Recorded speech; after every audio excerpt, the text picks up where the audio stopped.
selamat pagi sahabat pemasyarakatan. Berjumpa kembali dengan saya Dewi Lenarsi dan saya Aulia Sirli. Kami akan menemani Anda dengan berbagai berita seputar pemasyarakatan di minggu ini. Untuk menyaksikan berita apa saja yang ada di minggu ini, tetap bersama kami dalam Apa Kabar Pemasyarakatan.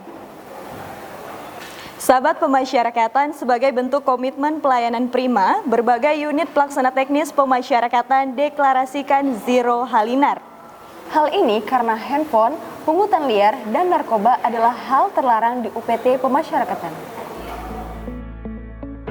Sebagai komitmen penyelenggaraan pelayanan pemasyarakatan yang prima dan sesuai aturan, lapas dan rutan di berbagai wilayah Indonesia melakukan deklarasi Zero Halinar atau bersih dari handphone, pungutan liar, dan narkoba.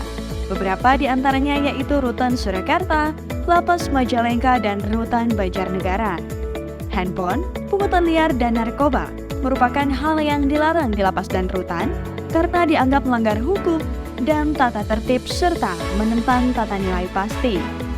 Deklarasi Zero Halinar ini ditandai dengan penandatanganan komitmen bersama Kepala Unit Pelaksana Teknis Pemasyarakatan dan pejabat strukturalnya, disertai dengan penertiban kamar hunian sesuai dengan ketentuan, pemenuhan hak warga binaan tanpa diskriminasi, dan peningkatan kewaspadaan keamanan dan ketertiban. Selain itu, juga memperkuat pelaksanaan 3 kunci pemasyarakatan maju, yaitu deteksi dini, berantas narkoba, dan sinergi dengan aparat penegak hukum lainnya plus back to basic, melaksanakan tugas dan fungsi pemasyarakatan sebagaimana mestinya. Rutan Batam kembali menjadi percontohan lintas negara. Kali ini, giliran penjara Kajang Malaysia berkunjung untuk mempelajari praktik sistem pemasyarakatan di Rutan Batam. Rumah Tahanan Negara Kelas 2A Batam kembali menjadi penjara percontohan lintas negara. Baru-baru ini Rutan Batam dikunjungi oleh penjara Kajang Malaysia dalam program lawatan sambil belajar bagi pelatih kursus sijil asas pengurusan penjara. Rombongan penjara Kajang Malaysia ini dipimpin oleh Datuk Narendra Singh. Ia membawa 40 orang peserta yang merupakan pelatih dan kaki tangan Maktab Penjara Malaysia. Dalam kunjungan tersebut, mereka mempelajari sistem pemasyarakatan yang ada di Indonesia, terutama di Rutan Batam. Rutan Banjarnegara menggelar tes kebugaran jasmani atau Rockport bagi seluruh pegawainya. Hal ini untuk menilai potensi kinerja dan mengevaluasi kebugaran jasmani petugas Rutan Banjarnegara.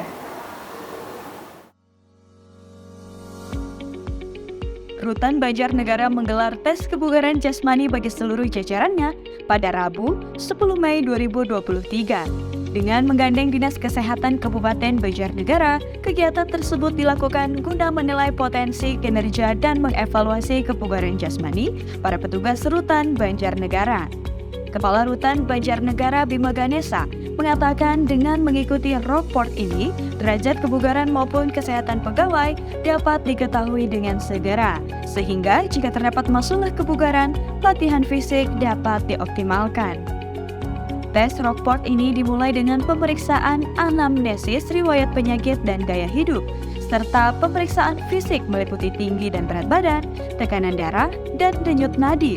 Peserta diminta melaksanakan peregangan otot bersama, kemudian lari mengelilingi alun-alun Banjarnegara sebanyak 4 putaran.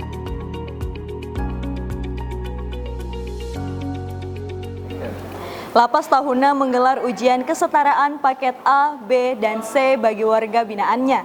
Hal ini sebagai bentuk dukungan terhadap program wajib belajar 12 tahun.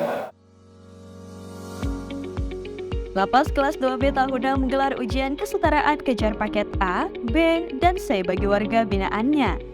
Bekerja sama dengan Pusat Kegiatan Belajar Masyarakat Pionen Sanggihe dan Dinas Pendidikan Sanggihe, kegiatan ini dibuka pada Sabtu 13 Mei tahun 2023. Ujian kesetaraan ini merupakan bentuk dukungan Lapas kelas 2B Tahuna terhadap program wajib belajar 12 tahun dari pemerintah, sekaligus menjadi inovasi unggulan kegiatan pembinaan di Lapas Tahuna. Tujuannya agar ketika bebas nanti, warga binaan dapat pulang membawa ijazah setara SD, SMP, hingga SMA. Program pembinaan pendidikan di Lapas Tahuna telah berjalan kurang lebih 1 tahun pelajaran dan diikuti oleh 41 orang WBP yang terbagi atas 15 orang program paket A, 12 orang program paket B, dan 14 orang program paket C. Ujian kesetaraan di Lapas Tahuna ini memperoleh apresiasi dari pejabat Bupati Kepulauan Sangihe karena dianggap telah berkontribusi mencerdaskan warga binaan dengan memberikan mereka kesempatan kedua untuk menyelesaikan pendidikan. 7 pegawai Lapas Narkotika Cirebon baru saja memperoleh kenaikan pangkat. Hal ini sebagai bentuk apresiasi atas kinerja mereka sekaligus pengugah semangat pegawai lainnya untuk memberikan kinerja terbaik. Lapas Narkotika Kelas 2A Cirebon menggelar acara pengukuhan dan kenaikan pangkat bagi 7 pegawai pada Selasa 9 Mei tahun 2023. Sesuai dengan keputusan Menteri Hukum dan Hak Asasi Manusia Republik Indonesia, kenaikan pangkat ini merupakan hak seluruh pegawai yang telah memenuhi syarat dan telah memberikan kinerja yang baik. Kenaikan pangkat ini diharapkan dapat memotivasi pegawai untuk terus meningkatkan kinerja dan memperbaiki citra institusi di mata masyarakat. Guna pembangunan sumber daya manusia, Lapas Narkotika Cirebon juga memberikan kesempatan bagi pegawainya untuk melanjutkan pendidikan ke jenjang strata 1 dan strata 2.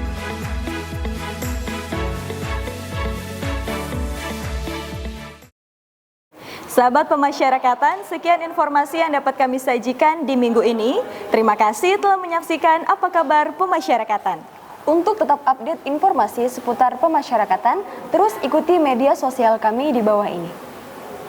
Dan jangan lupa untuk selalu saksikan Apa Kabar Pemasyarakatan. Pemasyarakatan pasti.